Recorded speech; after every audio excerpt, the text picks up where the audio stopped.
Hi, everybody. We are just getting started. The theme for this week is civic engagement and healing community critical social issues. We're going to start today with Dr. Is it Makula? Sorry. Yeah, you said it right. Good job.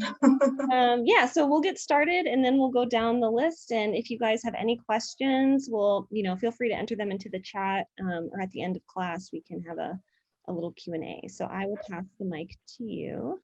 All right. Well, welcome everybody. My name is Amanda Makula, and I'm an associate professor with Copley Library. And today I'm going to be talking about citizen science, citizen science and crowdsourcing knowledge. So let's go ahead and get started. So I'm going to be covering the following things. First of all, a definition. What is citizen science? What does it look like? What are some examples? Why is it important? Why is it significant? What are some of its challenges? And how does citizen science connect to USD and to you? So what is citizen science?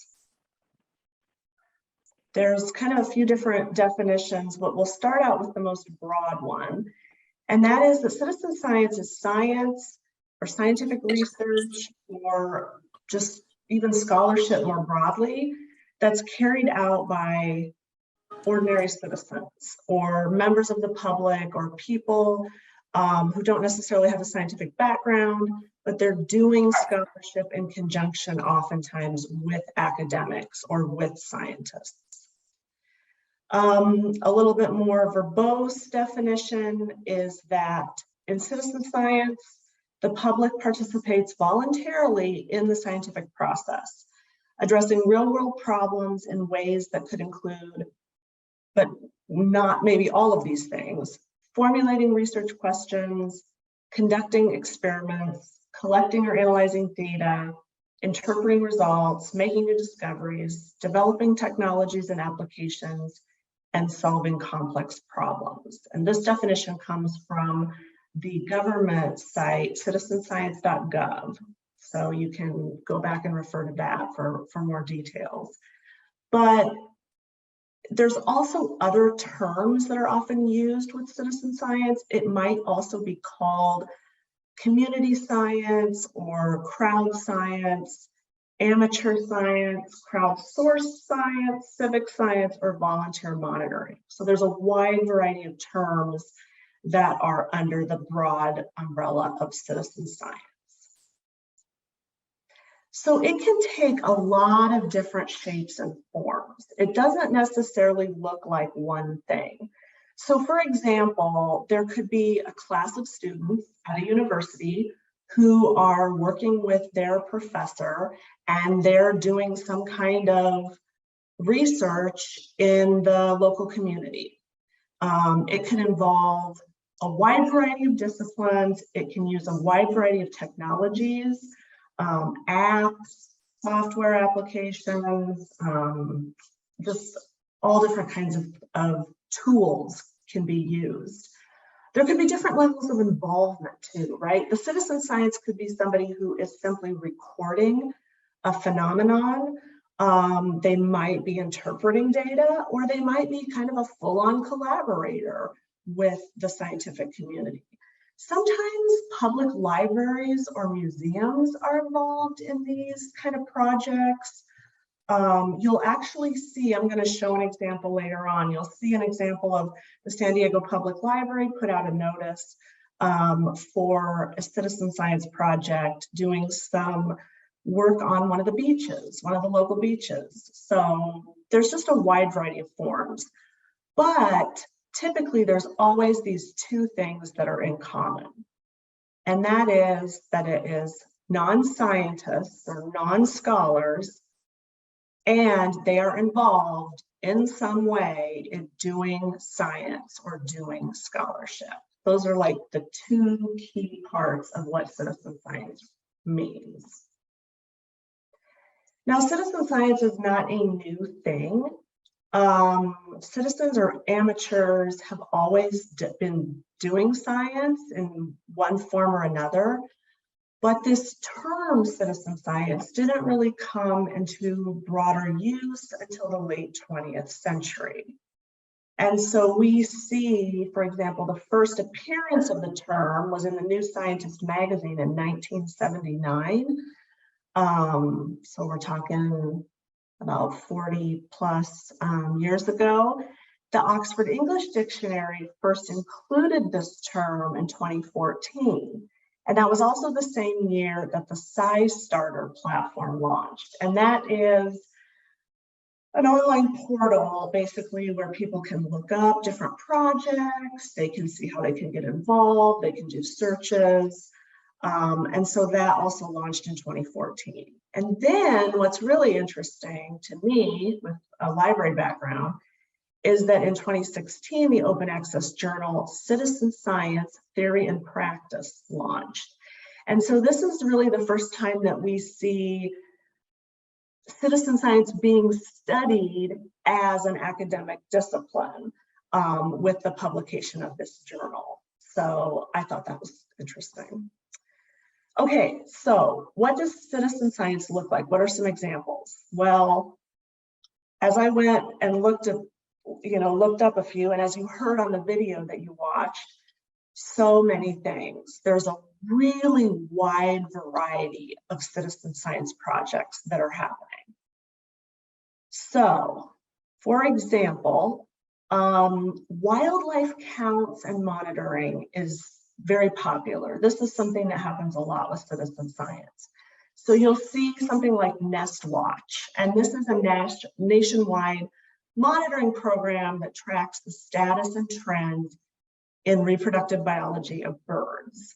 So when does their nesting occur? How many, the number of eggs that they lay, how many eggs hatch, how many of the hatchlings survive. So it's a database to look at these different breeding bird populations and how they change over time, maybe as a result of climate change, habitat degradation, expansion of urban areas, etc.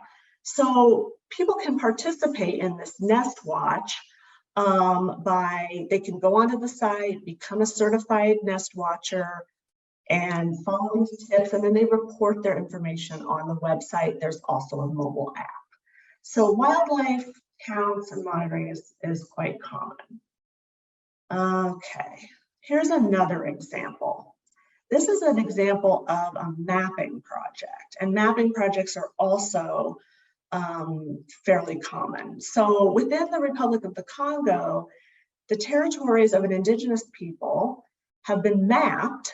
The people themselves did this mapping so that the tribe, and I'm not sure how to pronounce it, but it looks like Benjile tribe, can protect treasured trees from being cut down by logging companies. So there was an open source app that was developed, and they were able to mark or highlight these trees on the app that were important to them for medicinal reasons or for religious significance. And then the logging companies verified those trees and removed them from their cutting or their logging schedule. And the people could also document illegal logging or poaching activities that they witnessed. So this is a really good example of a citizen science project that involves the local population very directly. And it's a mapping, and they happen a lot. Now here's another example. This one is especially interesting to me because I work in the special collections, archives, and digital initiatives of the library. So the Boston Public Library, they have an anti-slavery collection, which is a large collection of abolitionist material, about 40,000 pieces, from around the 1830s to the 1870s. And so they have all these documents, but many of them are handwritten. And so this transcription project asked volunteers to transcribe handwritten documents in order that they could be made into text that could be more easily read and researched and searched digitally. So They called the participants in this project, they didn't call them citizen scientists, which I thought was interesting. They called them citizen historians. But it's still, in the same vein. It's still the same idea of recruiting public volunteers to help move knowledge forward. This project has concluded. It concluded in August 2020 after 2.5 years, and there were over 14,000 volunteers. Now, of course, there are also some good local examples of citizen science. So just with a quick search, I found all kinds of things. The San Diego Zoo has a site, has a web page all about how people can participate in their citizen science projects. There was a recent one about the Cal Coast citizen science. That was the one that I saw from the local library. The San Dieguito River Valley Conservancy has all kinds of projects. And then over here on the left side where it says extraordinary ideas from ordinary people, that's actually an exhibit right now on citizen science at the San Diego Natural History Museum in Balboa Park. So if you want sort of a hands-on experience of it, I recommend that you visit that. So, and there are lots more examples. And of course, they're not just from STEM fields, though many of them are. But I just put a few more topic areas and disciplines on this slide. You'll notice that COVID-19 is listed here, and there were quite a few citizen science projects during the pandemic where people were asked, for example, to track symptoms and help identify where there were going to be surges within the number of cases. So COVID-19 had a lot of good opportunities for citizen science. And like I said, there's also things other than STEM, like art history. There's been social media citizen science projects, psychology, etc. So there's a lot. Now, okay, why is it important? Well, of course, by recruiting volunteers and non-scientists, we're able to produce a lot more research than could only be done if the participants were constrained to scientists, because you're able to have a lot more eyes and ears and people who are participating. So you're going to generate a lot more research. Then there's also the issue of new perspectives from participants who might be, quote unquote, unburdened by scientific training or prevailing theories. And one good example of this, I had recently watched the documentary on Jane Goodall, and it turns out she really was a citizen science. She had met a paleoanthropologist, and he decided he really wanted her to go to the Gombe Stream Game Reserve in Tanzania to study wild chimpanzees. Well, why did he want her to do it? Because he felt that her passion for and knowledge of animals and her energy and her fortitude made her a great candidate, but also because she didn't have formal academic training, and he thought this was advantageous so that she wouldn't be biased by traditional thought and could do her study with an open mind. And previously, I thought she was a trained scientist, so I thought this was really interesting.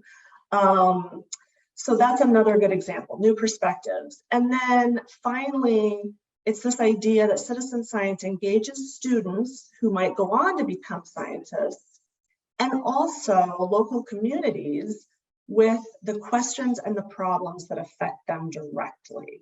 So it's not somebody just coming in without previous knowledge and experience of the community, but you're involving the people whose daily lives, are affected by the questions that you're looking at. And you might not even know really the right questions to ask.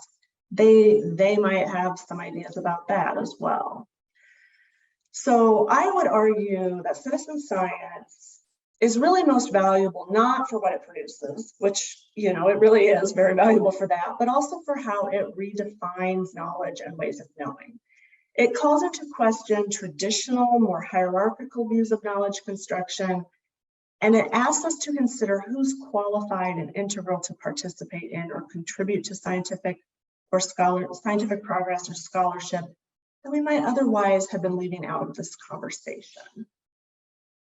So if you look at it this way, it's kind of as though citizen science, the more traditional way of knowing, might be on the left side, where researchers are sort of this top-down approach.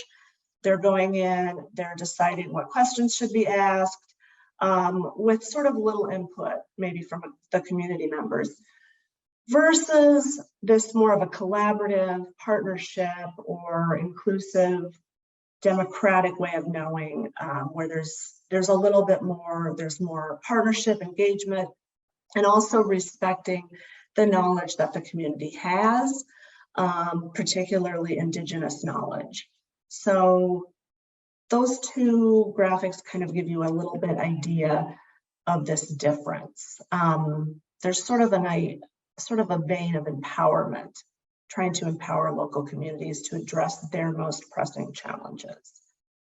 So then what are some of the potential challenges to citizen science? Well, there are a number of them. There's a number of questions that remain to be asked. For example, some have questioned the accuracy of data, therefore the validity of data, or the possibility of bias when people are participating without that formal scientific training. There's also been questions about, well, are the volunteers being exploited in some way if they're performing unpaid labor? And there's just all kinds of like ethical issues as well. So the European Citizen Science Association published 10 principles of citizen science, and these are 10 ethical guidelines or principles. And let me see, I'm going to try to go back. I'm going to try to bring it up so you can like see what this looks like. So this is the repository where it lives, and this document is available in all different languages. So if you go down here and you can look at the English version, it's a PDF, and it just goes through, these are things that we need to be thinking about when we do citizen science. So I thought these were really interesting and important. For example, citizen science receives feedback from the project, so they know how their data are being used and what the research policy or societal outcomes ultimately are. Another one is, look at this, citizen science are acknowledged in project results and publications so that their work, is recognized, and that's very important. Okay, now I got to see if I can get back to the slideshow. Let me hold on one second.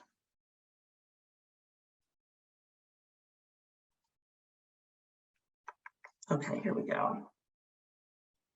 But the main issue here is that more research is needed. We need to attend to these issues.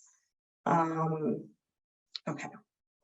Now, how does citizen science connect to USD and to you? Well, USD, as you may have heard, has designated itself as, or has been designated as, a changemaker campus. And part of the vision of USD is that the university sets the standard for an engaged contemporary Catholic university where innovative change makers confront humanity's urgent challenges. Well, what does that really mean? What does it mean to be a change maker campus? Well, change making, if you look at the different components of the definition of change making, it's more than service. It's more than just going in and performing some sort of help or assistance, right? There's these components of self-awareness, learning and action, and collective impact. And if you look specifically at the learning and action, and also the collective impact, there's a lot of overlap. There's a lot of similarity here to the principles of citizen science. For example, co-creating knowledge by engaging faculty, student staff, and community partners. There's this equitable, inclusive collaborations between academic disciplines and private sectors, or I would also say public sectors. So when I look at this definition of change making, I see that there is kind of this synergy with citizen science. So there, I just want to leave you with this thought or this question to think about: how might you contribute to citizen science and change making, sort of its partner, during your time at USC and also beyond USC? So think about that. Maybe we'll talk about that in some of the discussion sessions. And finally, I'll just leave you, I did put a few more further resources here for further reading. And I think that does it for me. Thank you. Awesome. That was so fascinating. I had never heard of the term citizen science, so I feel like I learned a lot. Wonderful. Okay, well, we're going to clip along here, and our next presenter is Dr. Wenzel. All right, hi. I'm Jen Wenzel, and I'm an assistant professor in the Psych Sciences Department for the Behavioral Neuroscience major. And a lot of my research focuses on the neurobiological mechanisms of substance use disorder. So continuing, in this vein that Amanda was talking about, that you don't have to be a professional scientist to do science. You don't have to be even a science major to take what we know from scientific research and apply it to make the community better, to be a change maker. And so today I'm going to talk about substance use disorder and specifically how it's fueled in our society by stigma against those who do suffer from SUD, substance use disorder. So I'm going to talk about what is SUD, and I'm going to use that abbreviation a lot because it's easier to say. What is stigma? And how does stigma in our society influence available treatments for those that suffer from SUD? And then finally, I'm going to talk a little bit about what you can do today to reduce stigma in the community, in our community at USD even, and work to improve treatments that are available for those living with SUD. So first, what is SUD? We throw this, addiction word around a lot. The preferred term is substance use disorder because that is indeed what it is. It's a mental disorder that affects a person's brain and their behavior, leading to what is an inability to control their use of substances. And there's a lot of different symptoms of SUD, and to be diagnosed, you have to qualify with a lot of symptoms. But the key symptom here is a loss of control over use. An individual feels they cannot control their own lives, their own drug intake. And this can be for illegal drugs like heroin, cocaine, methamphetamine, or legal drugs like nicotine, like ethanol, that's the alcohol that we drink, even prescription pills, like over-the-counter pills or prescription opioids. So it's incredibly prevalent in our society. The 2020 survey, it's called the NSDA, the National Survey on Drug Use and Health, that's done by National Institutes of Health, showed that 40 million people over the age of 12, about 14.5% of Americans had a substance use disorder in the past year. So this is incredibly prevalent. If you look at this infographic over here, we can see that about 18% of Americans suffer from anxiety, about 7% suffer from depression, other mental illnesses. So SUD would fit right between those. So it's incredibly, incredibly prevalent in our society. And this is really unfortunate because SUD obviously has life-threatening consequences. It can overlap and fuel other mental illnesses, including anxiety and depression. It can lead to an inability of people to maintain their relationships, which keep them fulfilled as a human. This can be interpersonal relationships, relationships at work, etc. It can lead to severe health issues, heart attack, stroke, viruses, infections, and suicide. And suicide is a growing problem in our society, especially from drug overdose. You can see in this graph from NIH over here, the National Institutes of Health, that since 1999, there's been a large increase in the number of drug-involved overdose deaths, that it continues to grow especially seeing a very large growth here during the COVID-19 epidemic. So this is a serious problem, and we should be working towards real solutions. SUD is itself a disease. It's a mental illness. It is a brain disease. It's supported by brain function that maintains these SUD-related behaviors. Things like taking a drug, looking for a drug, compulsively using a drug, losing control over intake. These are behaviors that are maintained by the brain. All behaviors we do come from our brain, and SUD is a brain disease. It's a change in the brain that makes it people unable to control these behaviors. Further, drug use actually changes the brain. So it is a cycle. Not only do changes in the brain fuel drug use, but subsequent continued drug use continues to change the brain. So what we can definitively say is that the brain function of people living with SUD is different than people without SUD. And this is the cornerstone of calling SUD a brain disease. So I have just an example here. And I know this looks nuts, but just let me go through it real quick. So these are brain scans. This is called positron emission tomography. And essentially it's a cut through a person's brain that we're just visualizing. And you can see that what they're looking for here in these colored blobs is a dopamine receptor. And dopamine is a neurochemical that's highly involved in SUD. So in this row on the left, we've got controls. On this row on the right, we have people with SUD. I wouldn't necessarily say addicted. This is from 2002. Now we say people with SUD.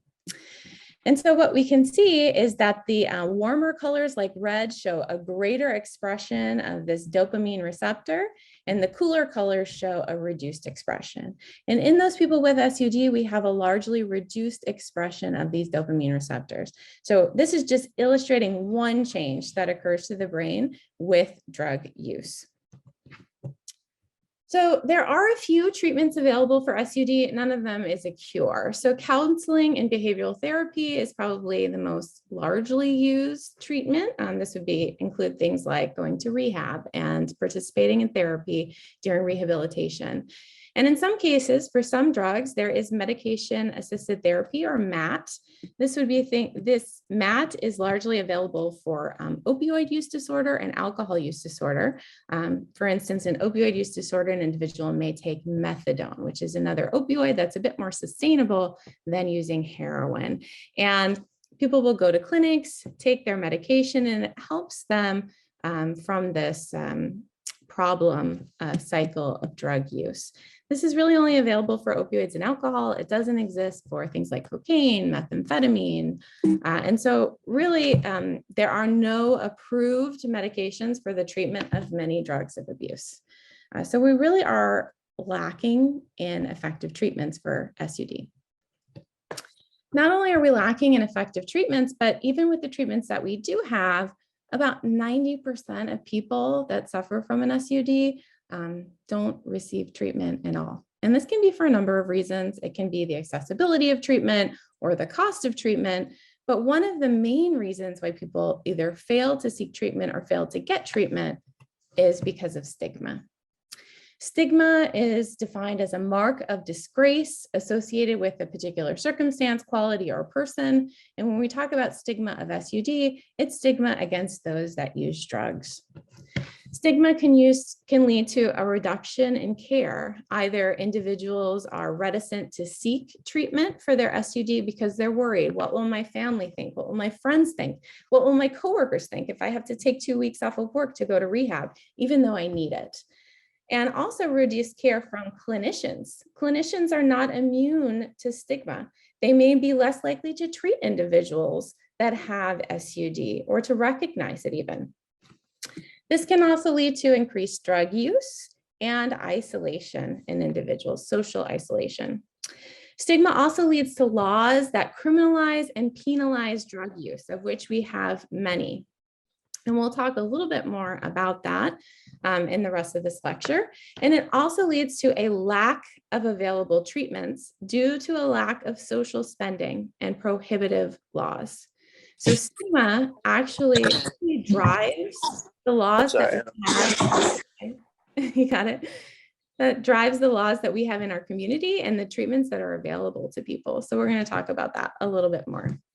Just to illustrate stigma real quick, stigma includes a number of things: stereotyping, negative attitudes towards people that in this instance use drugs or suffer from SUD, discrimination against people that use drugs, labeling of them as drug addicts or drug users. And really the preferred thing is people that are suffering from an SUD, and a division of us versus them, like, oh, those people use drugs. Oh, good people don't use drugs. Okay, this is stigmatization. And this is a vicious cycle that leads to loneliness and shame, feeling discouraged, fear to get help, losses of job or home, which is going to increase isolation, increase loss of relationships. So we can see this as a vicious cycle that promotes the use of substances.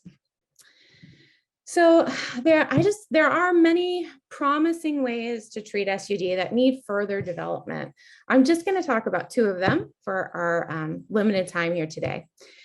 Two promising ways to reduce SUD and the harmful consequences of drug use in our society are: one, contingency management, and two, harm reduction procedures like supervised use sites. I'm going to talk about each of these in a little bit more detail, and you should have read an article on supervised use sites and the laws regarding those in San Diego.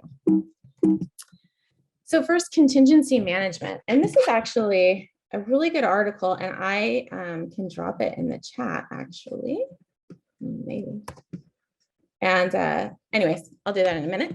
So, oh, here we go. No, too sophisticated.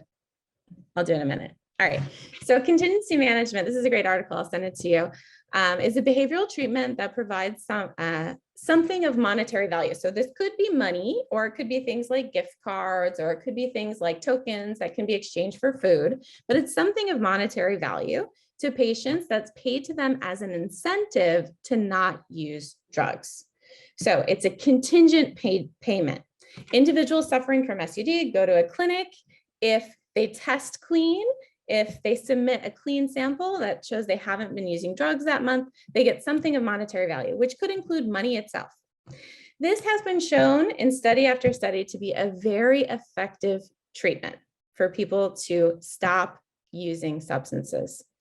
And even though we're paying out money to individuals, it's been shown to be cheaper to implement than a lot of medication-aided therapies that are relatively widely available. And also it is applicable to all drugs, not just alcohol, not just opioids, which is really what we have medications for. So this is shown to be an incredibly useful treatment to keep people from using substances, but it is not widely used at all. In fact, it is rarely used in the United States. I don't think any states have a contingency management program that's widespread. And this is because many people have a moral objection to the idea of rewarding someone for staying off drugs. And of course, this is largely fueled by stigma. Why should people be getting paid to not do drugs? I don't do drugs every day. You should pay me, right? This is the main argument. And this stems from a stigma that this isn't a brain disease, this is a choice. If we were talking about something like cancer and we could give cancer patients, $50 a week and they wouldn't have cancer, this wouldn't be an argument. We'd be doing it, right? So it stems from the stigma of people suffering from SUD that it really is a choice for them. And in reality, it's a little bit more than that, a lot more than that.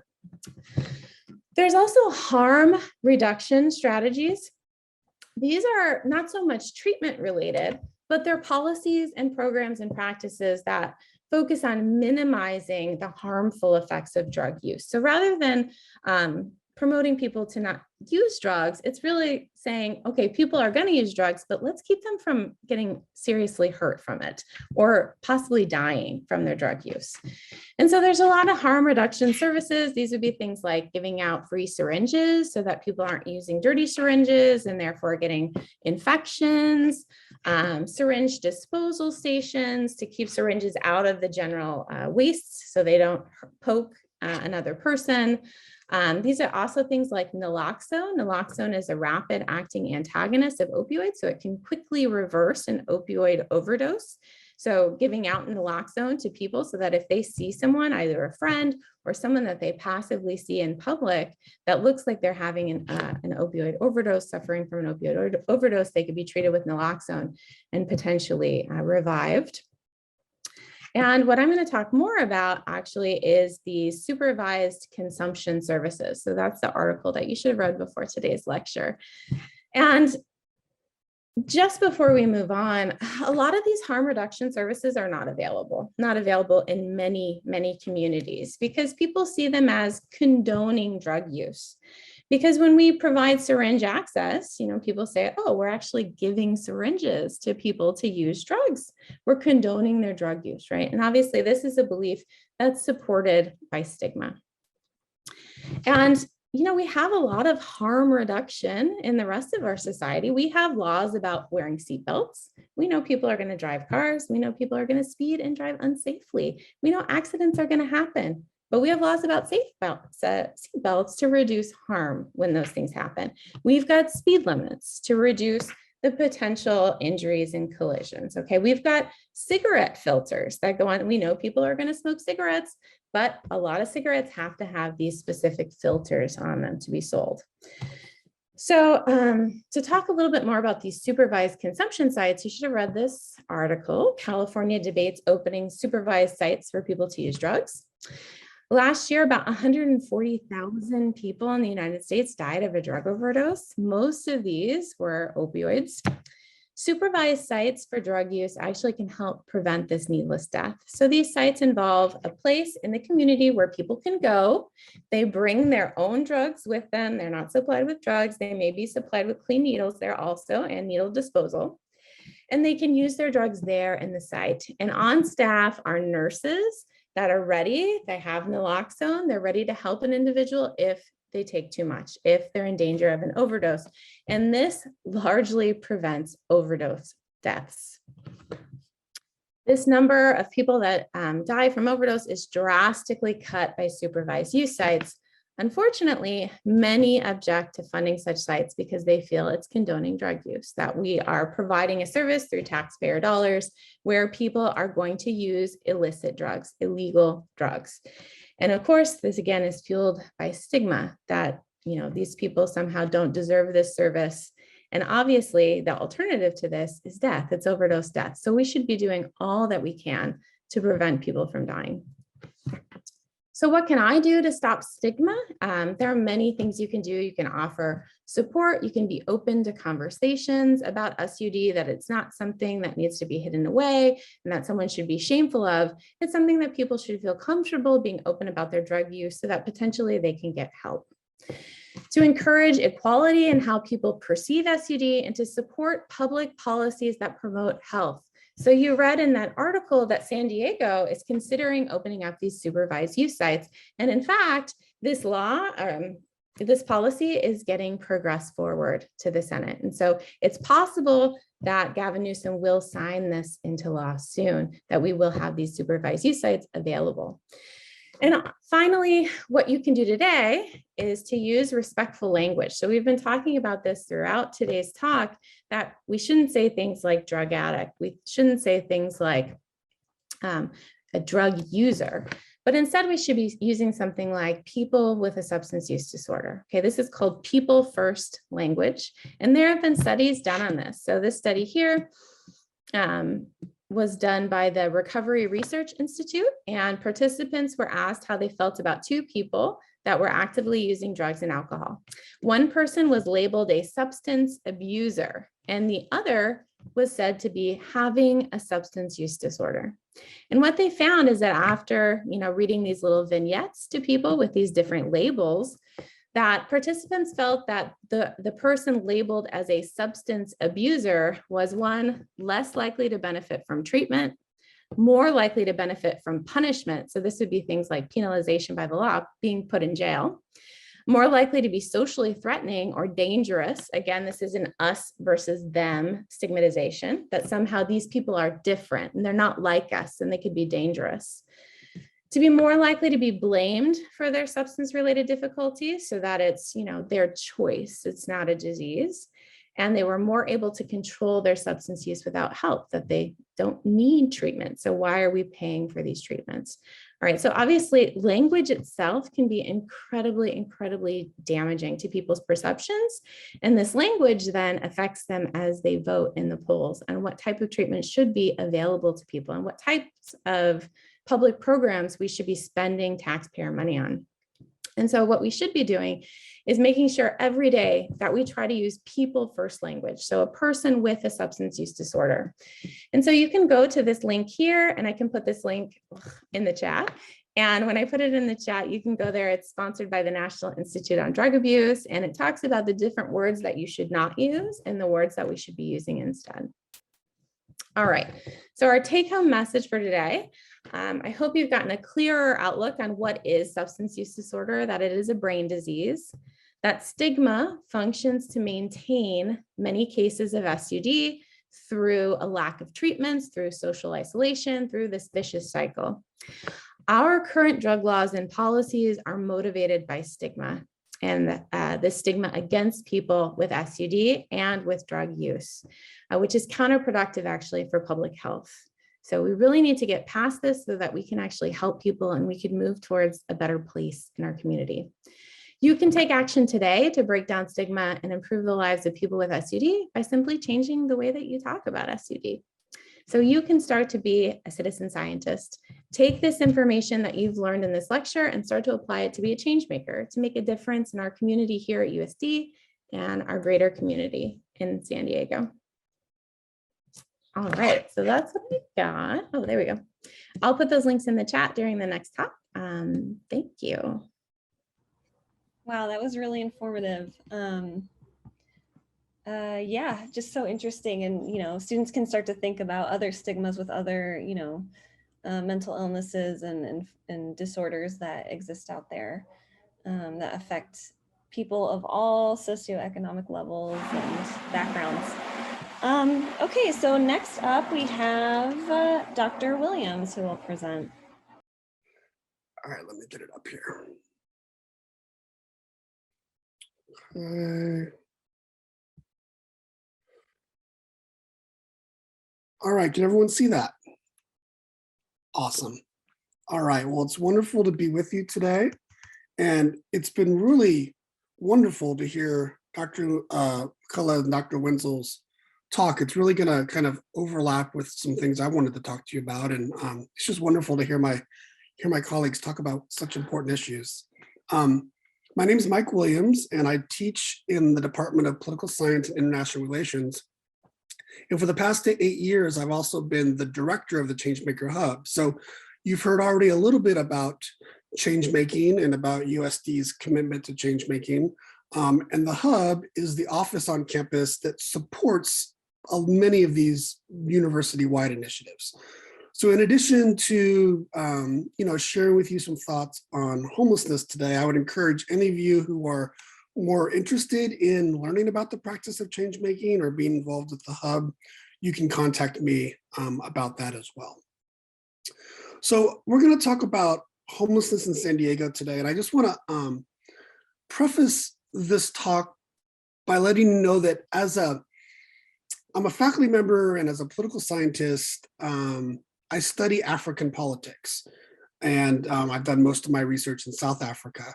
The issue of homelessness is not something that I've spent my career studying.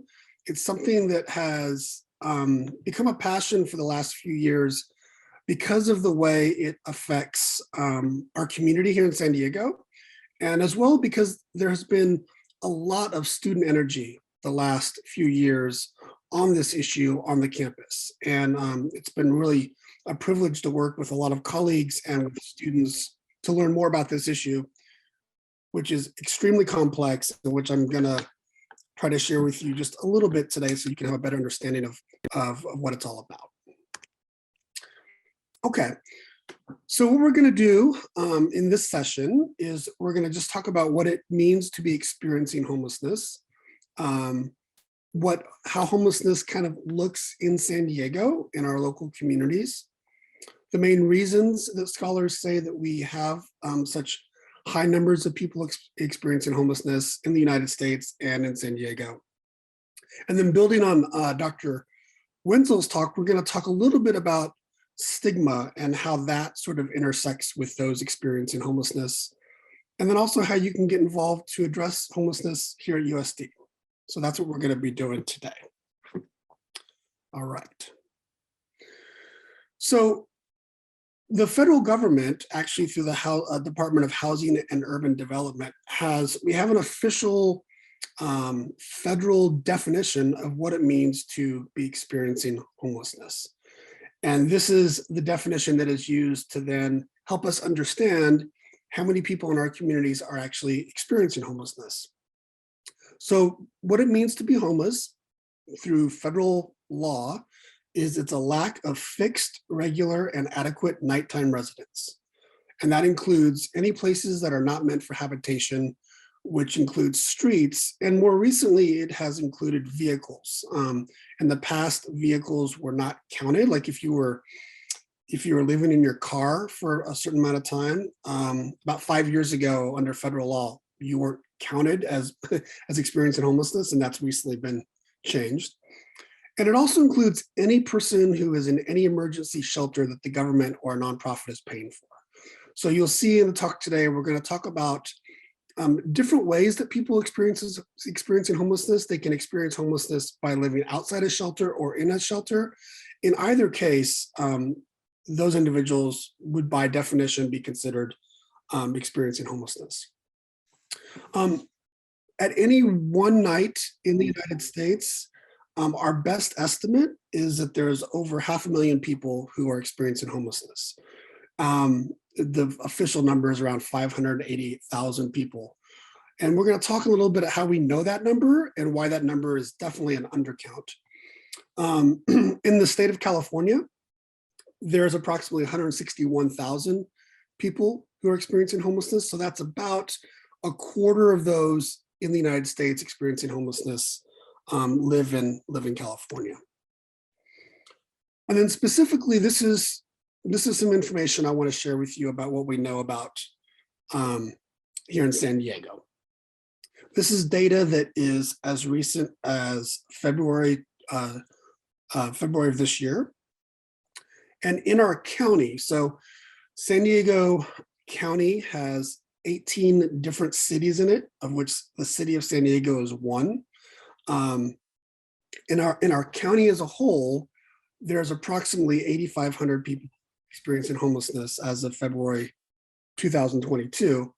And you can see there's a distinction there between those who are sheltered. Those would be individuals living in emergency shelters, and those that are unsheltered. And those are individuals that are either living in the streets or in parks or in their cars. Let me just talk a little bit more about how we know this number, because I think in some ways it intersects with the idea of citizen science, but maybe it's kind of citizen social science in some ways.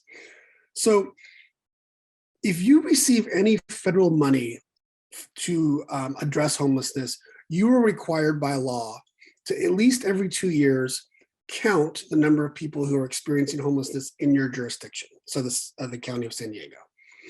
We've decided here in San Diego to do this every year. So how this is done is it's done with volunteers. So volunteers, last year there was 1,400. 2 years before that, before COVID, it was around 1,600 individuals. You meet up at different designations that the county sets up. You meet up at about 4 in the morning, and then you're given like a map of a certain part of a portion of San Diego, and you with some other volunteers literally drive your car from 5 a.m. until around 8:30, 8:39 a.m. And you are looking for individuals who you can find who are either sleeping on the streets or sleeping in a tent or sleeping in their cars. And you literally just tally them up on an iPad. You're then encouraged, if those individuals are awake, to talk to them, to ask them more specific information about their experiences. My experience in doing this count is that most of the individuals we encountered were sleeping, and we were not going to disturb them to talk to them more about their experiences. But this is how we get this count. So you can imagine, while it's better than having no count at all, it vastly underestimates the number of people experiencing homelessness. And let me just give you a quick example. I live out in the city of La Mesa, which is in East County, kind of near San Diego State. And I've been a volunteer for a Little League for many years. And I know that there are many people experiencing homelessness who use our Little League fields as a place to sleep in the evenings. And the Little League field is kind of tucked away amongst trees, and it's kind of a park and a Little League field. Well, on our map, it was just asking us to like drive by the park and to kind of look, right? Well, the individuals I was with, I told them, I said, look, I think we need to get out of our car. We need to walk through the park, because I know that there are people here experiencing homelessness, because I see them almost every day when I'm coming to practice, right? So, oops, sorry. Oh man.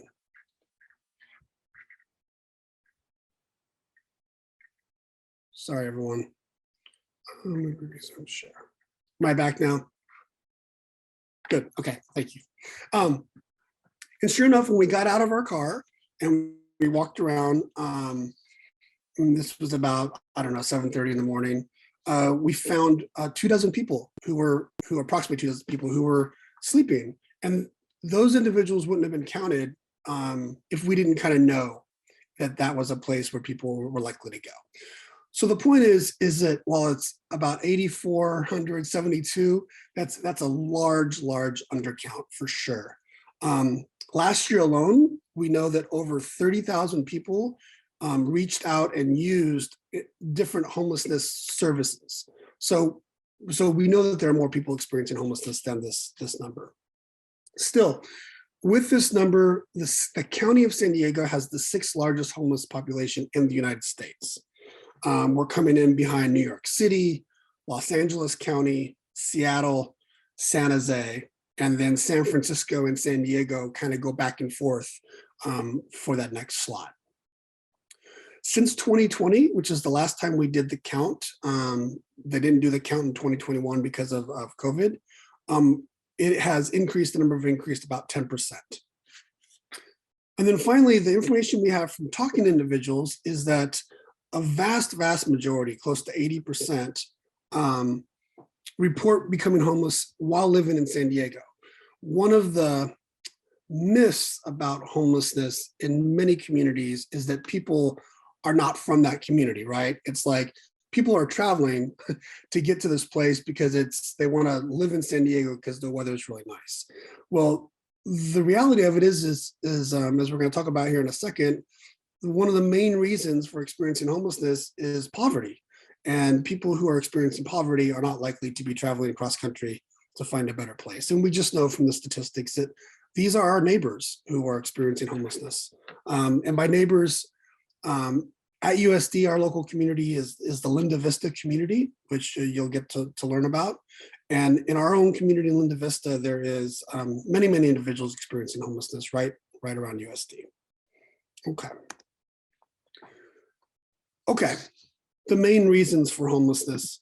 This is again where there are a lot of, there's a lot of myths about what the main drivers are for people who are experiencing homelessness. And I'm gonna put up a whole list of what scholars think are the contributing factors, but first, I'm gonna put up the first 2, which is simply lack of affordable housing and poverty. Homelessness you can really see it happening more on the east and west coast of the country. And the reason for that is because we know that's where it's harder to afford a home, right? It shouldn't be surprising that LA, Seattle, San Jose, San Francisco, San Diego are all top of the list. These are very expensive places to live. And what does it mean to be an expensive place to live? Well, recently, let me give you 2 stats here. First, the living wage in San Diego, that is, to live in San Diego and to not pay any more than 30% of your income towards housing, which the federal government says we should be doing. If you pay more than 30% of your income towards housing, you're considered to be sort of housing challenged, right? Well, the minimum wage to not pay more than 30% of your income towards housing in San Diego is $33 an hour. Now, the minimum wage just was raised to $15 an hour. That explains why a vast majority of the people experiencing homelessness in San Diego are working not just one job, but often two jobs, right? Most recently, kind of coming out of the pandemic and with this inflation, the cost of a one-bedroom, the average cost of a one-bedroom apartment here in San Diego, approximately 900 feet, is $2,900 a month. So that means, let's just say you want no more than half of your income going towards your rent, right? Well, you'd have to be making $5,800 a month, right? And over a year, that's close to $70,000. That is just really hard for a lot of people to get done, right? So the cost of housing and poverty are the two biggest driving factors. And we also know, I want to just mention that we know that those who experience homelessness are disproportionately people of color and specifically Black citizens. So, for example, in San Diego, Black San Diegans make up about 5% of the total population in San Diego County, but they make up about 25% of our region's individuals experiencing homelessness. And this just isn't in San Diego. This is across the nation that we see the impact of this on people of color. We also know that many individuals suffering from mental illness, suffering from other sorts of physical disabilities are also disproportionately affected by homelessness. And then there's a slew of other reasons that definitely contribute to those experiencing homelessness. The issue with these other factors, though, is what's the cause and what's the effect, right? I've had the real privilege the last couple of years to talk to dozens of people experiencing homelessness. And many of them have told me that they do not suffer from a substance use disorder, right? But then others have said, I didn't suffer from a substance use disorder until I got on the streets. And after living on the streets a few months, I started doing things I wasn't normally doing. And that, no doubt, hurts someone's chances to then find housing. But it's very rare that that's the cause, right? That's something of a consequence of not having a home. And I just want Dr. Wenzel to know that, I don't know, the fifth bullet point, about 15 minutes ago, it did say addiction, and I changed it to substance use disorder so I could get that language right. So thank you for helping me out with that. These other kind of issues we're going to talk about more during our discussion section, hopefully later this week. Okay. So I just want to briefly talk about this notion of stigma, which Dr. Wenzel did such a good job to say, like, this is like, it's a mark of disgrace, right? So many people experiencing homelessness feel shamed, right? And also those of us who encounter those experiencing homelessness often treat them with shame, right? We don't treat them as we should. And I just want to share with you, I think I'm just going to share this one quote, because these are things I want to have us talk about in our discussion section. This is from an interview that we did a couple years ago with an individual. And I'll just read it right now really quick. She says, as a child, other parents wouldn't allow their children to be near me because my mom and I lived in our car. They were afraid that I was like infected with the disease of homelessness. Really, when it comes down to it in San Diego, there is so much judgment and so much stigma around being homeless that it is common to want to appear as if you are not homeless. So this is an individual. At the time we spoke to her, she was in her 20s. But what also came out of this interview is that, she wasn't telling anyone at her school of what her experience was. She wasn't explaining to her teachers that maybe the reason her homework wasn't getting done or that she was struggling was because she was living in her car with her mom. She definitely she didn't want classmates to know. She was ashamed of the fact that she was experiencing homelessness. And this is something that every person that we talked to, we did a research project on stigma and homelessness. Every single person we talked to said that they had experienced in some way this feeling of being marked as a disgrace, like it's their fault that they could not afford to have shelter. So this is something that is very, very common. I think in what I had you listen to, a podcast with President Harris, talking about his own experience in college, experiencing homelessness and the stigma he felt as well. So this is something that happens to anyone who is going through this. We're going to talk about this one tomorrow, because I want to finish up here and just briefly talk to you about what you can do. And this is very much like at the Changemaker Hub, we like to think about, there's a different range of the ways you can be involved in any issue, right? And your framework can be one of charity, right? One of kind of direct service and just doing whatever you can. And also then one of more justice oriented, right? Thinking about how you shape the policies and the laws that are affecting the issue. So this list kind of goes, what I think is kind of the minimum we can do, that you can do, to something a little more involved. And these are suggestions that are coming from the last few years of talking to a lot of scholars and a lot of people with lived experience. So first and foremost is treating those who are experiencing homelessness with respect and dignity. So many people talk to us about how people literally walk over them on the sidewalk as if they're not there, right? And how hurtful that can be. And so just making it a practice to acknowledge the fellow human being who is sitting there, or to wave, to say hi, make eye contact. This is where language matters as well. You can notice throughout this talk, I've referred to people experiencing homelessness rather than the homeless, right? It's an experience. It's not like who you are. It's something that you're going through, much like someone experiencing substance use disorder, I think is kind of the same spirit of what Dr. Wenzel was talking about. So you can also keep bottled water in your car. This is someone who is an advocate for those experiencing homelessness, really is talked to me a lot about. And he said, a lot of people, they would love some water. So if you can keep water in your car and have it there, and if you come up to an intersection, or if you are able to give it to someone in need, that's something else you could be doing on a daily basis. That's pretty low barrier. You can get involved with a club or something, right? And the great thing at USD is that we have a number of student organizations who are super involved in this issue, doing things from going downtown once a week and serving breakfast to those experiencing homelessness, to those who are involved in other things, right? So at USD, through the Changemaker Hub, through different departments, you can definitely find ways to do this.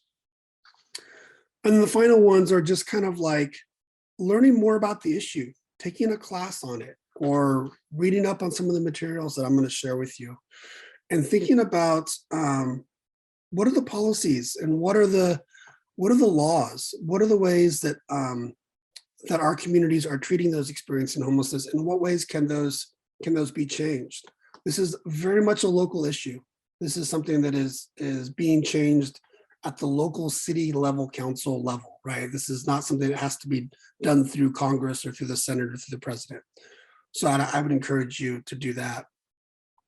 And then finally, the past few years, we've created an organization on campus called the Urgent Challenges Collective that focuses on homelessness. You can find our website. I can share it with you with lots of resources for you, lots of ways to be involved, either as student researchers or taking classes or being advocates.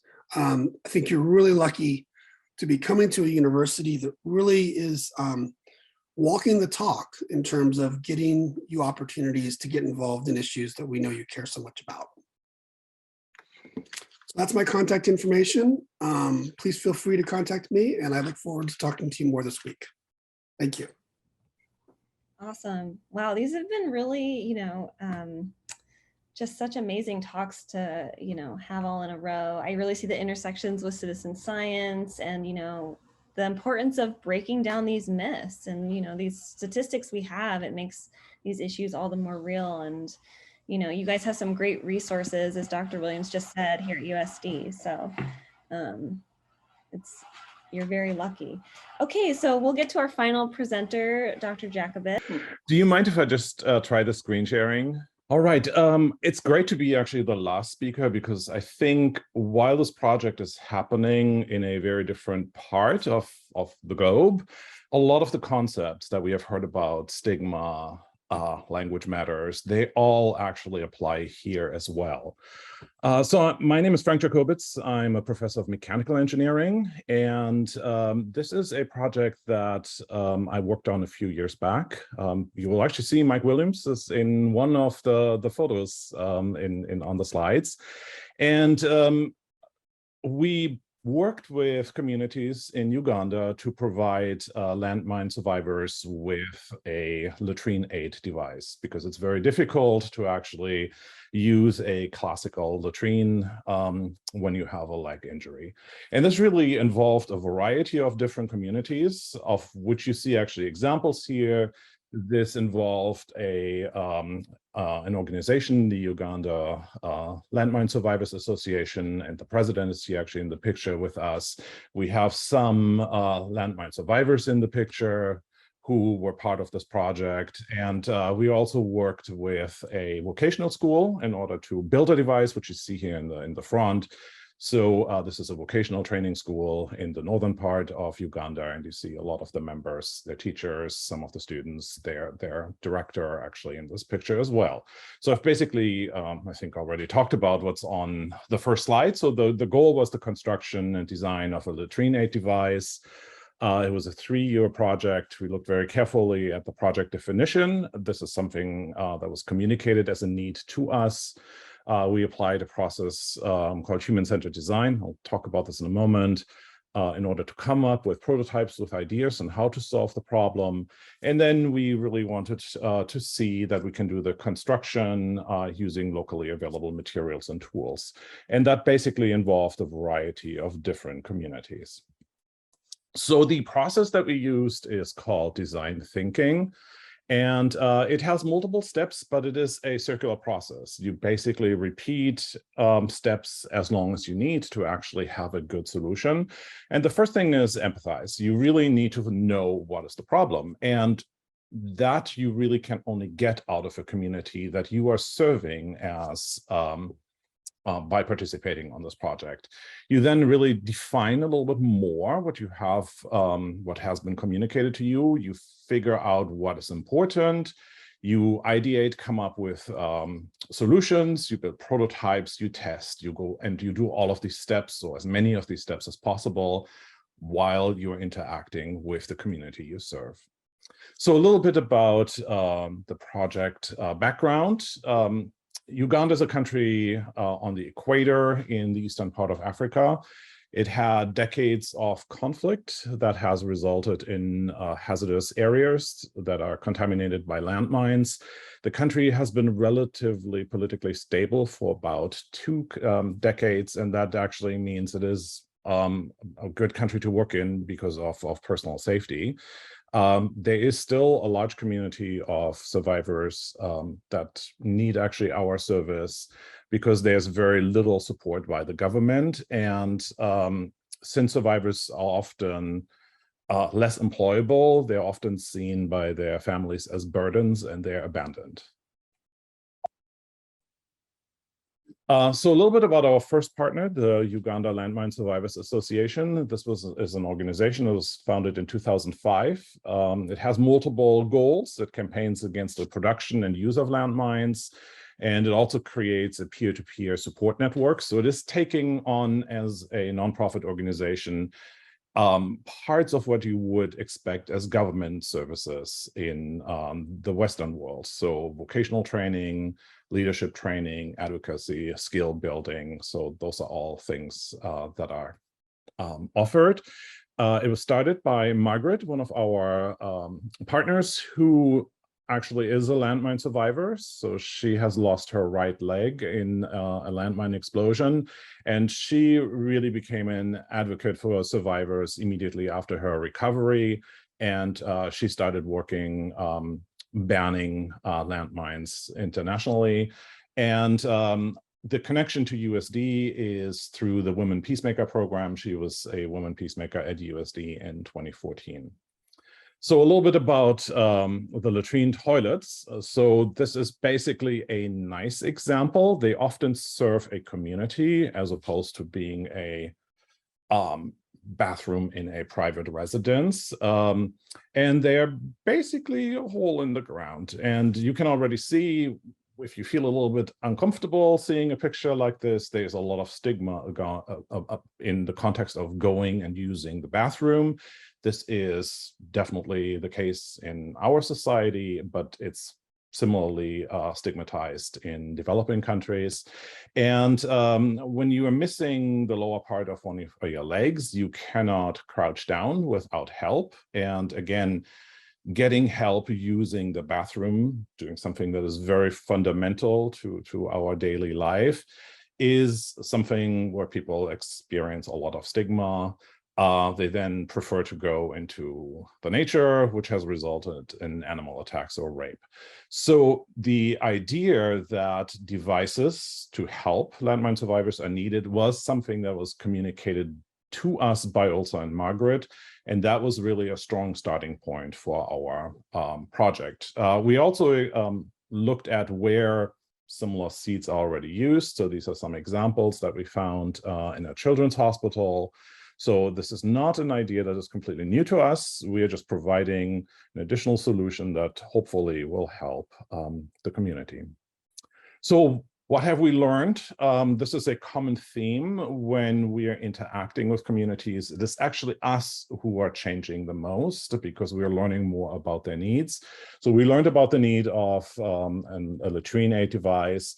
Margaret and Ulcer were really great, actually providing context for us. We went to villages that experienced atrocities in the early 2000s.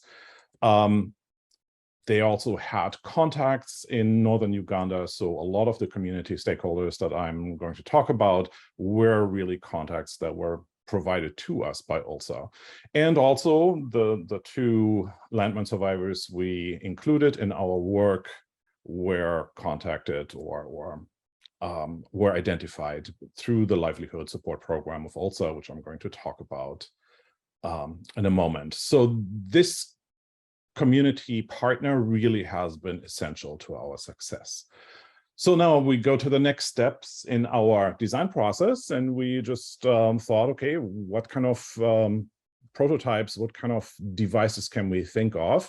And we came up with 3 ideas: some sort of a folding chair, a collapsible box, and a walker. So that would have 2 functions. It could support walking, but it can also be used as a latrine aid device.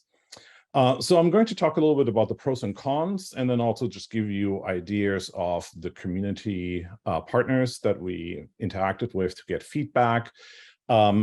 So each of the pictures shows actually different community partners, but we sought feedback about all of the devices from all the partners. So the folding chair had some strengths. It was foldable and light, so it can very easily be transported. The weakness was a perceived lack of stability. And because of its legs, it also had limited use on muddy surfaces. The latrine that I showed you had a concrete floor. That is actually the exception. It is actually often cow dung that is used as a flooring material, which becomes very concrete-like when it's dry. But when it actually gets wet, it becomes more muddy again. And the picture here is from a technical and vocational institute in Lira. The second prototype, the collapsible box, was typically perceived as stable. So people we interacted with were typically most comfortable first sitting down on this device. It is also the easiest to make because it's relatively straight cuts. So you need a minimum amount of tools. It's collapsible. It has a higher weight as a drawback. And this was actually feedback that we got at Ave Maria Vocational School, where we went back the next year in order to make some of these chairs. The third prototype was a walker. So the strength was dual purpose. It was also relatively easy to make and light. The weakness was, again, a perceived lack of stability, and also it requires relatively complex motions by the user because you have to basically position it, then turn around and sit down, which in particular in a confined space is very difficult to do. And the feedback here we got from Lira University Teaching Hospital, which was just about to open when we visited. So what have we learned? Actually quite a bit. We interacted actually with more community partners during our visit. So the top observation was really stability. The seats need to be stable, and the appearance of instability is actually enough for a design to be rejected. Portability is strongly preferred, in particular since a lot of people use community latrines, not private bathrooms. And everybody also just talked about the finishing of the chair. It needs to be easily cleanable. We found that depending on the application, the type of injury, there is not a single best solution. So there is definitely a need for adjustment of solutions. For example, is it a child versus a grown versus an elderly person? And we found that the collapsible chair, the box, actually fulfilled most of the requirements. So we actually improved that design for our next steps. Other items are cost, material selection, and then a big one is really stigma. A lot of the people we talked with actually preferred if in a collapsed form, the chair or the seat hides its primary purpose. So if they're, for example, traveling from their home to a community latrine, they don't necessarily want to show that they're using an aid device in this process. And there was a very strong sense of justice that individuals possess the right to utilize the toilet, and that this device should be provided for those who are in need. So a little bit about Ulcer support. So this is the Ugandan Landmine Survivors Association. This is a little bit more detail on what they're doing. They're meeting with local survivor groups. They're finding out what their priorities for support are. They're targeting individual survivors and their families. They very carefully spend their resources by carefully selecting those who receive it. And they're looking in particular for those with extreme vulnerability. And again, this is not different from us. One of the primary group they're targeting are actually homeless landmine survivors. And there is a lot of conflict, trauma, and injury still present in the society. So the two students that we supported through Ulcers Livelihood support program. This is a 3-month program of support that costs about 1 million Uganda shillings, which is roughly $300 US. And it basically pays for rent, living expenses, and the training at a vocational school to learn a vocation that provides a living after graduation. And typical professions would be tailoring, raising poultry or pigs, carpentry, welding. So very hands-on skills that are useful. And a lot of the former students, after they graduate, go back into villages in order to practice their profession. This is not microfinance. This is really economic development at an individual level. So it's really giving an individual person the typical fishing rod instead of the fish. These are a couple or some of the outcomes. It is really designed to address the emotional trauma and the resulting economic disadvantage of landmine survivors. And this program builds self-esteem.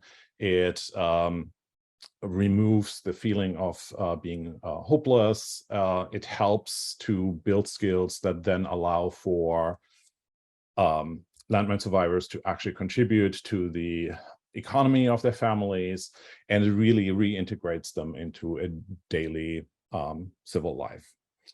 So this is where we went then to actually make the chairs. So the idea is not that we will provide chairs. We provided ideas for chairs. They can be made in Uganda. So we partnered here with Ave Maria Vocational School in Lira. And these are just some pictures. This was a wonderful environment. There was a lot of community spirit among the teachers as well as the students. Having groups, having meals together was a very typical site. They do some training with computers, like office software. They do carpentry. And on the lower left here, you see a picture of a typical dormitory. So again, this is equatorial temperatures, and the dormitories sleep about 50 students at a time. And here are just some pictures of Shannon, one of our students, working with one of the livelihood support recipients who had also a leg injury from a landmine explosion. And we basically built the chair in stages. I think the power of this particular approach was that we did not only interact with students, we actually interacted with the carpentry teachers, which are the two gentlemen in the foreground here, with the idea that this project could be integrated into their carpentry program as just a hands-on project to work on. And this was literally taken 3 seconds after we completed the first chair, and I think the smiles on everybody's faces speaks for itself. And again, what did we learn? We had really realistic feedback on what are the appropriate materials, tools, and skills that are locally available. We had to make a lot of adjustments on the fly. So for example, the material, the wood that we found was actually thicker than we wanted it, made for a somewhat heavier but also sturdier chair that in the future was used at the school latrine. We found that this can be included in a carpentry course. So this can be basically an idea that is basically in the back of the minds of those who are graduating as something that they can provide as a product as they practice carpentry. We had 2 landmine survivors that were hosted through this program, and we could actually complete the whole building, the purchasing, the building, the construction, the troubleshooting within a week using only locally available materials and tools. How am I doing on time? I think you're good. Okay, I'm good. So what worked? I think the biggest thing that worked and was the origin. Our project was defined by a Ugandan partner. So we were not solving an imagined problem. We were really solving a problem that existed. We had diverse seed prototypes. So from an engineering design thinking perspective, this project was really a big success. We attracted funding for the team to collect the feedback, to travel to Uganda. I think we all learned quite a bit about what it means to work in communities that have experienced war-like situations. And we successfully completed building a chair with locally available tools and materials. If you are wondering about the connection to the video that I assigned as ahead of this talk, I think some of the students lacked sufficient understanding of Ugandan culture and did also not treat team members as equals. So this was really a problematic situation in many regards. And I think the University of Canterbury in New Zealand is doing a really great job in their humanitarian engineering program to give students those skills. And I think that is something that this video really showcased, how much understanding the students had about the Maori culture that they were, or that community that they were serving in New Zealand. So completely different region, completely different population, completely different project, but that cultural understanding is something that is really important in both places. So if we have 1 minute, just a little bit of what's next. So right now we're looking at access to clean water, and we're looking at an idea that's called Xylem filtration. So xylem are the sap-carrying vessels in a tree branch. And the idea here is to force contaminated water through these xylem modules in order to actually filter out contaminants. And one of the things that we have shown is we can remove a good number of pathogens from certain types of trees. Actually, pine trees are really good for that purpose. And they're also available in large parts of the world. And what we can basically remove, this is shown over here, we can remove E. coli as an example for bacteria. E. coli really need to be completely removed because they, if you even have a few bacteria left in a water sample, they replicate very, very quickly.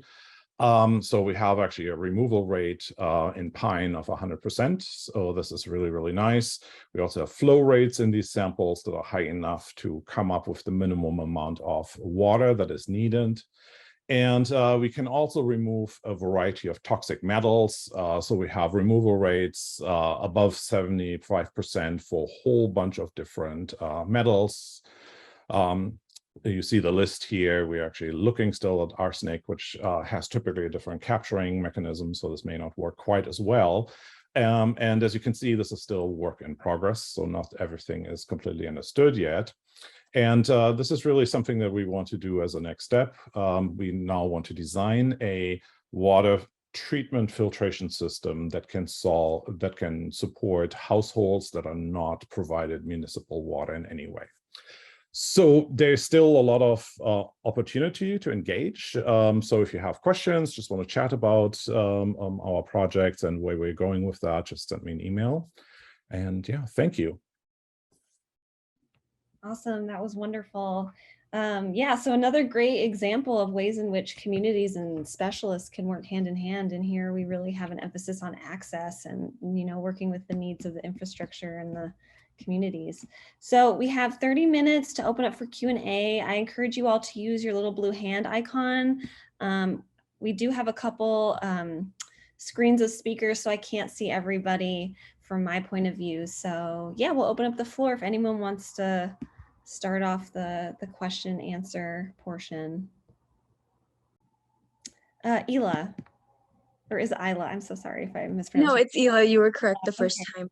I had a question in regards to, I guess, one of the, let me just look back at my notes really quick. One of the methods to help reduce substance abuse disorder. It was, I think it was like the way of giving people compensation in order to provide like assistance to reduce the disorder. I was just thinking, like, I completely understand like that, like the understanding of why we need to help these type of people and help them go through it in a safe way instead of, I guess, like a controlling and way like to criminalize them. I just feel like in certain situations, like with compensation, I feel like it could almost encourage people to quit just to get money, just to buy more. Have you noticed that that was like an effect of any of this? That is a concern of a lot of people, but in order to get a subsequent payment, you have to test clean. So of course, people could potentially, if the monetary reward is in fact just cash, could go and buy drugs with it, but then they wouldn't be able to re-enter the program until they've got a month of clean. So it's not really like something that probably impacts the large majority of people in which contingency management is functional, but that is certainly an argument that's out there in the public prohibiting these types of programs. That's a really great question, Ela. Okay, and if I mispronounced your name, please let me know. Jamila? Hi, it's Jamila. Okay, so I had a question about citizen science. I think I'm just a little bit confused on kind of like, is it more so, like I know there's a definition, but is it more so like a general term, or like do people actually get hired or paid to like act as in that role if they're around scientific people or doing scientific research? I don't know if someone could talk a little bit about like citizen science, like probably in the workforce, I guess is my question. Okay, sure. Good question. So generally speaking, citizen science, it is unpaid. So it involves volunteers, people who sign on to assist with a certain project. They're not paid, but I can also share in the chat. They might be, or they should be recognized, you know, in any kind of publications or research that is a result of their contributions. So generally it's unpaid volunteers, and most often there's some kind of a training, a brief training or a workshop or something that they do complete in order to understand the goals of the project and what their specific role is, and how to carry out those responsibilities. So they're not just, you know, sent in without any direction. It's most of the time it's people who are interested in a certain type of project, and they have the time and the interest to want to participate. Yeah. Awesome. That's a great question, Jamila. Thank you. I see a question in the chat for Dr. Jacobitz. Zane asks, do you think Stigma had any impact on any aspect of the project, positive or negative? Yeah, I think both.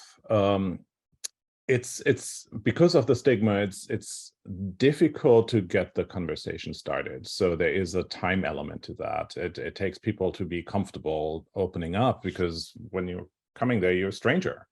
So I do think that basically it requires time. It requires the time you take to listen, and for others to understand that you're trying to help. But then I think there is actually an amplification of the positive in the end, because I think the seed increase self-reliance. They increase a little bit the dignity of the individual. So I think once there is success, it's a little bit sweeter.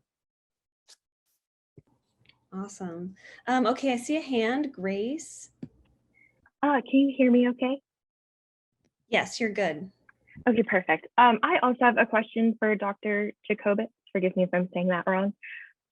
You just shared a quote from Margaret with ULSA.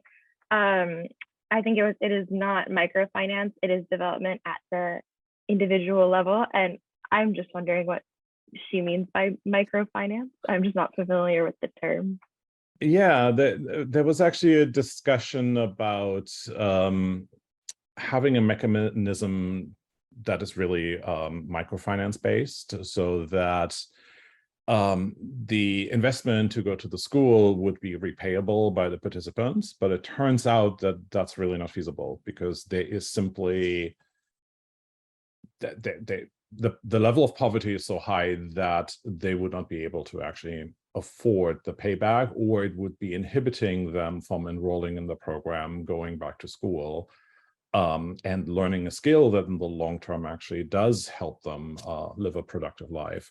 So what you're really doing is you are investing in an individual. And I think this goes, maybe there's a connection to the first question about how do you prevent people from just taking the benefit, you know, the tuition, the housing cost and so on, and running with it. That has actually happened. And the key for us to prevent that from happening is actually to have ULSA, our local partner, select the individuals in most need. And this is just based on conversation. The highest chance of students in the Livelihood program actually graduating from the school with the skill that they have enrolled for was to target individuals who had never been helped or had ever received any help before. They were the most likely to graduate in the end. So you're really making an investment in the person, but you're not going this microfinance route where they have to repay. You basically hope that the repayment helps through their productivity in society and that they are voluntarily paying it forward in the long term. Thank you. That makes more sense. Awesome. That's a great question. I noticed that quote as well, so I'm glad someone brought it up. Okay, Jacob has a question in the chat, and I see that Dr. Makula answered, but I think this is sort of just a general question for all of our speakers. But Jacob asks, are there any other specific issues, stigma impacts that we should know about? Does it affect some issues more than others? So I don't know if someone wants to elaborate more on their response or give an answer. I can say one thing from personal experience. Yes, this is Jacob, the same person that asked the question.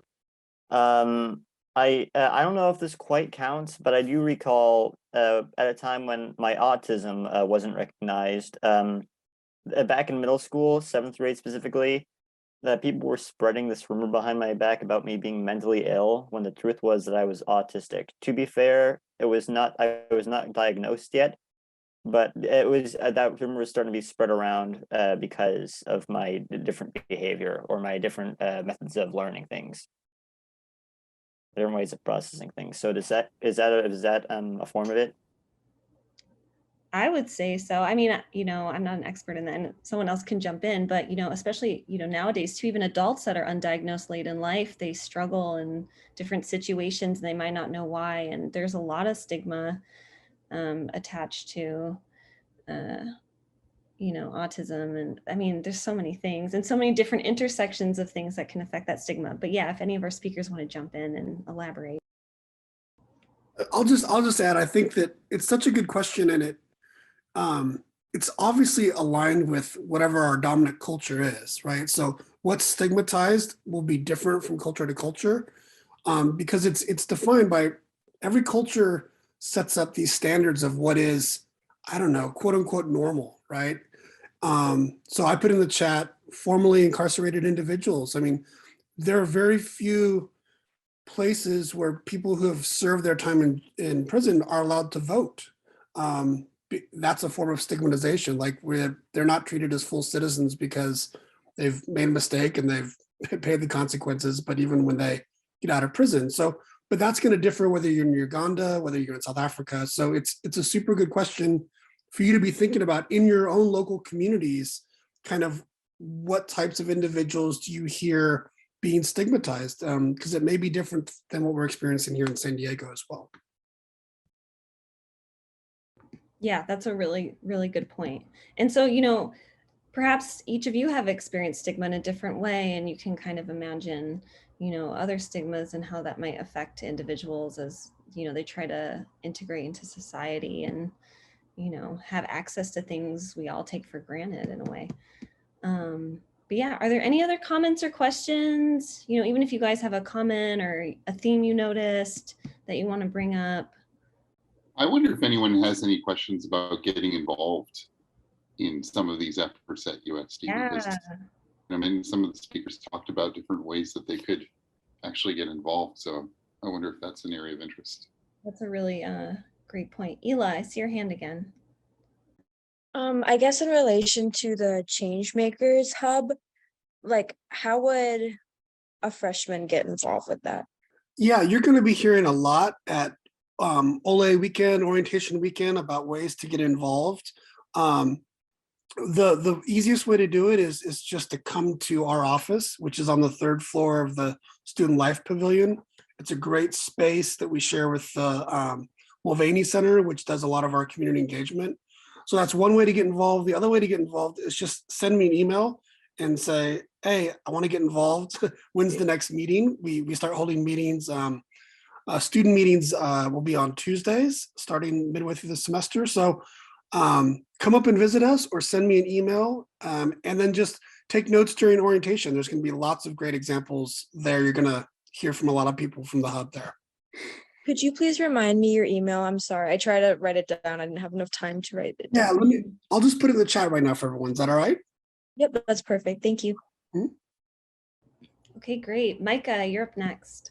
Hi. So I just remembered that one of the student volunteers that was in charge of a group for the, the summer send-off was, or both of them, they were volunteers for the, the group in charge of like, oh my gosh, the survivors, the counseling, the sexual assault victims.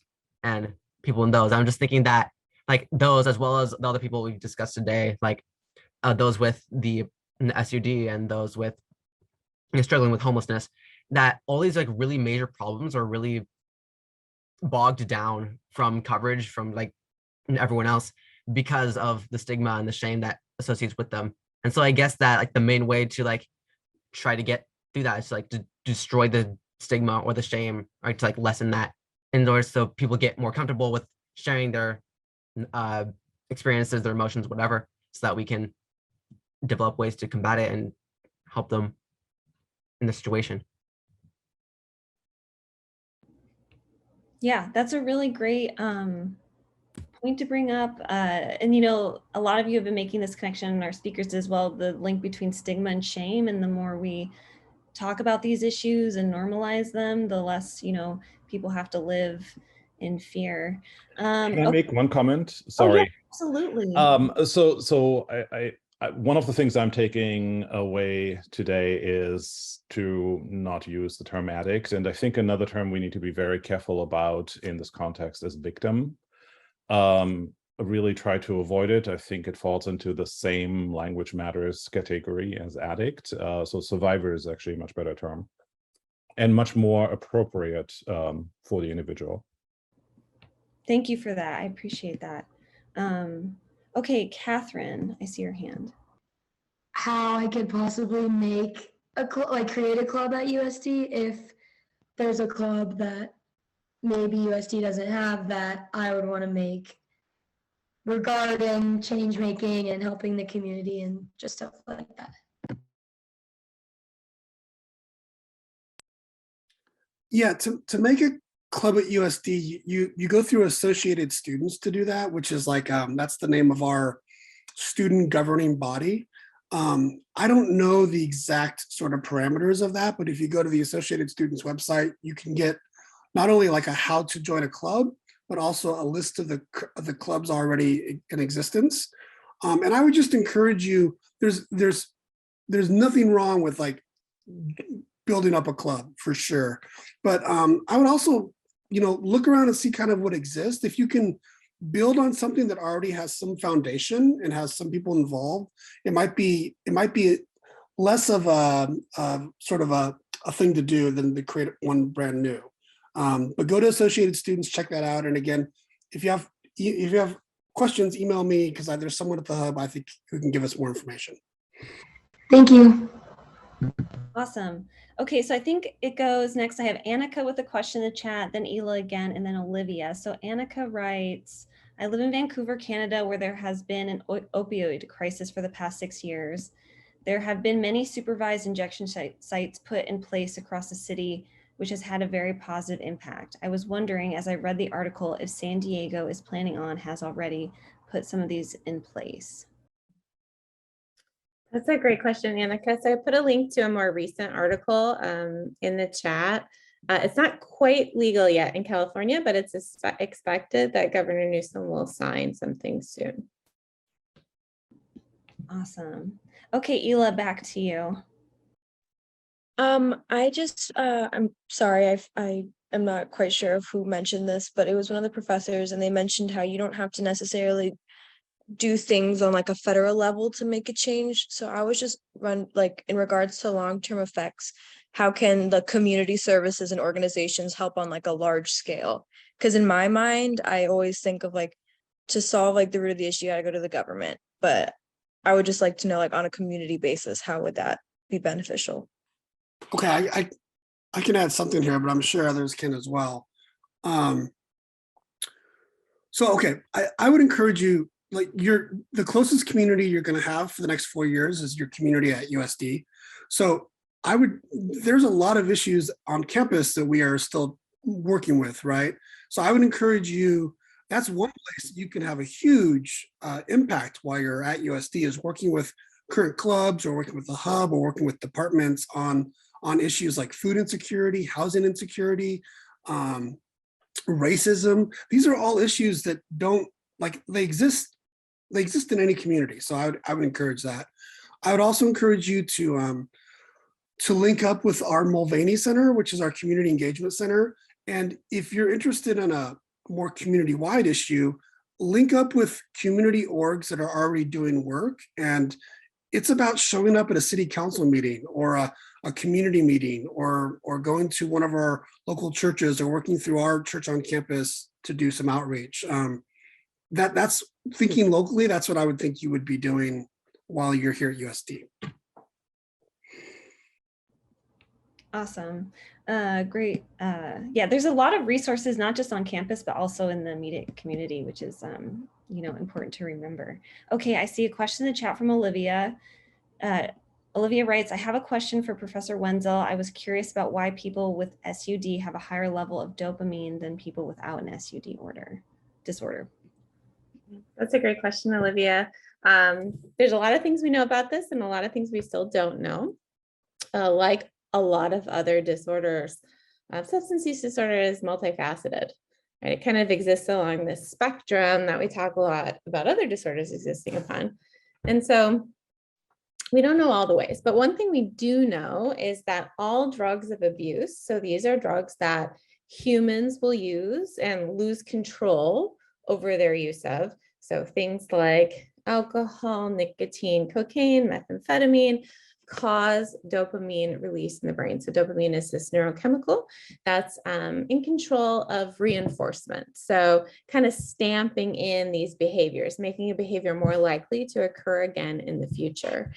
And so because of this, because dopamine acts as kind of like this reinforcement signal and drugs of abuse release dopamine in the brain, it's an automatic reinforcement of drug use. And that's why drug use can so easily become habitual. Other behaviors also cause dopamine release, things like eating food, drinking water when you're thirsty, sexual encounters release dopamine. So all things that are necessary for the survival of our species release dopamine. And evolutionarily speaking, this is to encourage behaviors that allow survival of our species. It just so happens that drugs do that to an even greater degree. And so they're called kind of like hijacking this reinforcement signal. This leads to increased dopamine release, but eventually the system gets fatigued and you have reduced dopamine release when drugs are not in the system. And so this can lead to a lack of interest in doing other things besides drugs because food isn't really doing it for you anymore. Being with loved ones isn't really doing it for you anymore. It's not the same reinforcement signal. But there's also a lot of complicated interplay with other neurochemicals, other systems in the body. It's super complicated. A lot we know, a lot we still don't know. I posted a link to a video from YouTube on like one of the really now internationally known scholars on it, George Koob, who's actually now the head of the National Institute on Alcohol Use. So I encourage you to check out that video. I might be able to explain a little bit more than I can in this short period of time, but it's still a lot we don't know. It's a great question. Yeah, really, interesting question. It is very complicated. I mean, if you guys are interested in any of these talks, feel free to email our speakers for more information or take classes with them. You're in a really good position right now coming into USD. I see, Micah, you have your hand up again. Yes, I do. So yeah, a couple things. Firstly, again, with the advent of labeling and stuff like that, yes, it is really important that we don't mislabel people or we don't again with the survives and stuff like that, because as studies have shown that the labels that we put on people have a really big effect on their mental state and their recovery and stuff like that. For example, there's another article that I haven't found yet, but it is studying depression, and it found those people who have internalized the phrase "I am depressed" as opposed to the phrase "I have depression" struggle a lot more with depression because they internalize it with themselves as opposed to with their identity, as opposed to a struggle that they're going through. And so yeah, when you put or name some people something that internalizes them with some addiction or struggle that they're going through, it really hurts them. So yeah, I just wanted to emphasize that I found. And then going back to the dopamine thing, I did hear or not that I'm a neuroscientist qualified or capable of it, or saying anything about this, but from what I learned, the drugs that some people take do release lots of dopamine, and over time, the dopamine receptors that like translate or take in those dopamines start deactivating in order to like control themselves. And so in order to get like that same dopamine high, they have to take either increasing amounts of drugs or whatever else is increasing dopamine, stuff like that, in order to hit that. And that's how the people like start taking more and more or doing more and more, and then are hurt by those or taking more of that whatever substance, practice, whatever. So yeah, those are the 2 points I had. No, those are really good points. If you find that article and you want to share it, feel free to put it in the chat. But, yeah, language is so important that, the way in which it can like divorce the person from the actual issue, and they're not one and the same. And it kind of breaks down that stigma as our speakers explained. And yeah, it's really interesting, the whole, biochemical process that happens. We see these shows like Euphoria that really glamorize drug use, especially amongst people your age. And,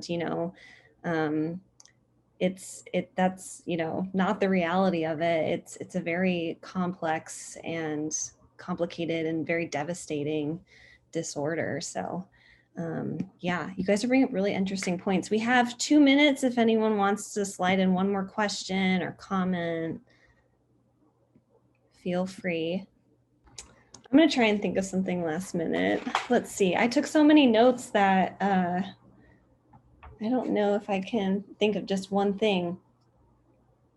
Yeah, I don't know. Maybe we could all think in the last 1 minute that remains of the common themes. If you guys just want to start typing in the common themes that you noticed. There was a ton of overlap. Amanda.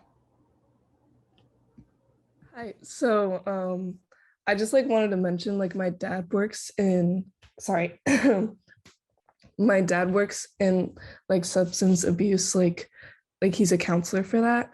And like I just found it really interesting to like learn more about it, because like a lot of the time like he gets to know these people like personally, and like the thing is with like how like the system works there is like if they're not clean, they go back to prison, which I feel kind of like is a little bit of like a harsh kind of system, and it just like further like implies that the idea like if they're a drug, if they're like have the like a drug abuse problem or stuff like that, like they're a bad person. But like I don't know, I just feel like there's like a lot of that stigma still around, like even within like the counseling system with that and everything. Because like what I've heard, like my dad doesn't tell me anything about like the personal stories of them, but like just from that outside perspective, like, oh, if they use again, then they go back to prison. Like it just feels like it's just still putting that like stigma on the idea that you're a bad person if you suffer with that disorder. That's a great point, Amanda. Thanks for saying that and sharing. Yeah, I mean, prison isn't a great place for people with substance use disorder. It's not really giving them the treatment they need. It's demonizing them. And, it's not really rehabilitating them at all. We wouldn't put people that have cancer in prison for having cancer. I mean, we really need to shift the focus and the stigma. And yeah, thanks for bringing that up. Yeah, that's a really good point. And, last week we talked about expanding our perspectives, and, as someone who lived in France for a few years, it's very dog eat dog in the US. There's no really societal redundancies. If you lose everything, you will maybe have to resort to homelessness or, going to jail. And it's a harsh way of life here. And hopefully as you guys learn more during your time at USD, you can get involved in these things and, make that shift in our community and society at large. Yeah, if anyone has one last question, I know we're at time. I see everyone writing such wonderful themes they noticed in the chat. And yeah, I'll stick around if anyone has any questions after the fact, but I want to say thank you to all of our awesome speakers. It was really a delight listening to all of these talks that worked so well with one another, and there were just so many intersections. So thank you all. I hope you have a wonderful Monday. Don't forget to sign up for discussion. Thank you. Thank you.